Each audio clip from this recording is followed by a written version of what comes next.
नमस्कार, सुवर्णाच किचनमध्ये मी सुवर्णा तुमच्या सगळ्यांचे स्वागत करीत आहे. तर आपण आज बनवणार आहोत आजची रेसिपी पिठलं. त्यासाठी लागणार हे चवीप्रमाणे मीठ, मोहरी, जिरे, एक कांदा चिरून, एक वाटीभर डाळीचं पीठ, लसूण तो टेचून घेणार आहे, शेंगदाणे, कढीपत्ता आणि कोथिंबीर. पिठलं करण्यासाठी आपण कढईत तेल तापवून घेतलेलं आहे 2 चमचे. त्यामध्ये मोहरी टाकलेली आहे, ती तडतडल्यावर त्यामध्ये जिरे टाकलेले आहेत.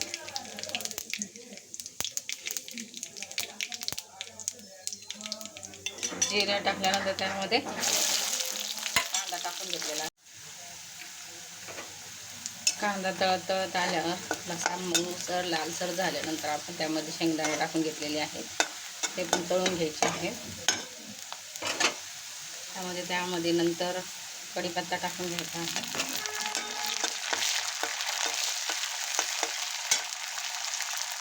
लसूण पेचून घेतलेला तो टाकायचा आहे.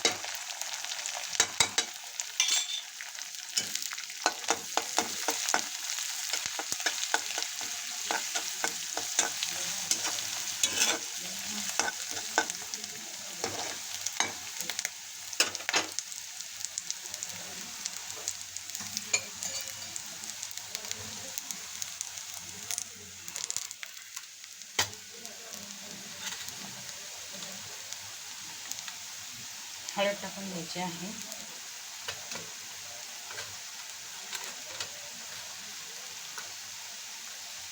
चवीप्रमाणे लाल तिखट टाकून घ्यायचं आहे.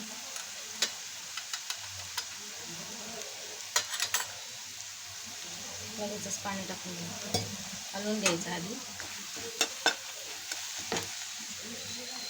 पाणी टाकून घ्यायचं.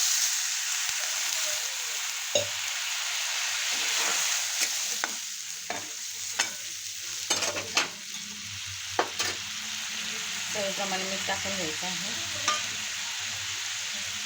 कोथिंबीर टाकून घ्यायची आहे.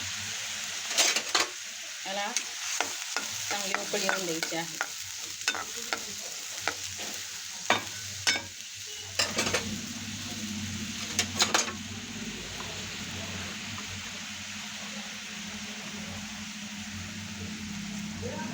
आपण जे डाळीचं पीठ घेतलं होतं 1 वाटी, त्यामध्ये आपण असं पाणी टाकून घेतलेलं आहे.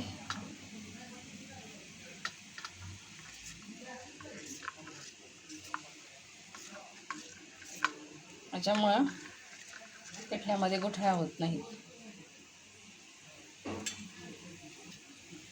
ह्याला उकळी आल्यानंतर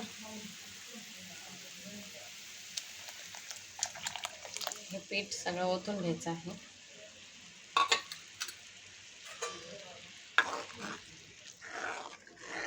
आणि चांगलं हलवून घ्यायचं आहे. जोपर्यंत घट्ट होत नाही तोपर्यंत हे हलवत राहायचं. त्यामुळं त्यात गाठी होत नाही. असं घट्ट हलवून घेतल्यानंतर त्या सगळ्या गुठळ्या फोडल्यानंतर चांगलं झाकण लावून शिजवून घ्यायचं आहे. ते त्यातला डाळीच्या पिठातला कच्चेपणा जाऊस तोपर्यंत शिजवून घ्यायचं आहे. आपल्याला ज्वारीची भाकरी करण्यासाठी आपण 1 वाटी ज्वारीचं पीठ घेतलेलं आहे. तर ते मळून घ्यायचं आहे. अशा प्रकारे मळून घेतल्यानंतर त्याचा उंडा तयार करून घ्यायचा. असा थोडंसं कोरडं पीठ टाकून घ्यायचं.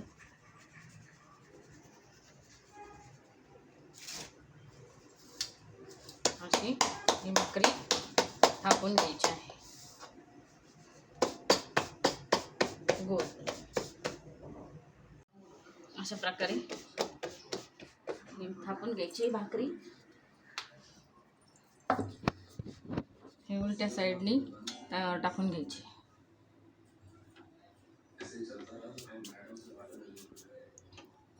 मोठा गॅस करून त्याला पूर्णपणे पाणी लावून घ्यायचं आहे.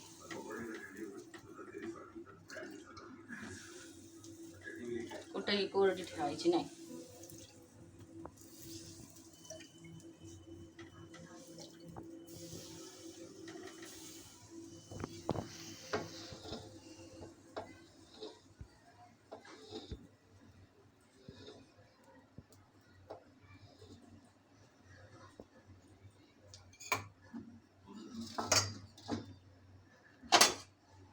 ह्याच्यावरचं पाणी जरा सुकल्यानंतर ती भाकरी उलटून घ्यायची आहे.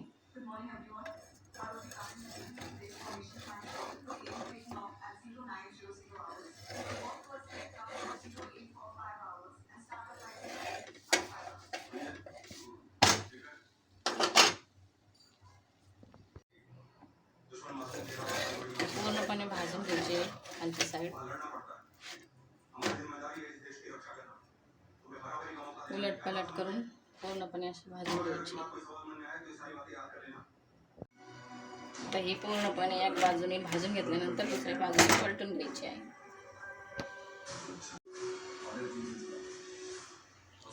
अशा प्रकारे पूर्णपणे फुगणार आहे ती. दोन्ही बाजूने उलटून पलटून भाजून घ्यायची आहे. अशा प्रकारे ही भाकरी दोन्ही साईडने भाजून घेतलेली आहे. कडक होस तोपर्यंत भाजून घ्यायची एक साईड झाली. अशा प्रकारे आपली पिठल्याची रेसिपी तयार झालेली आहे. आपण त्यात थोडंसं तेल टाकलेलं आहे आणि तो आपण भाकरीबरोबर खाणार आहोत.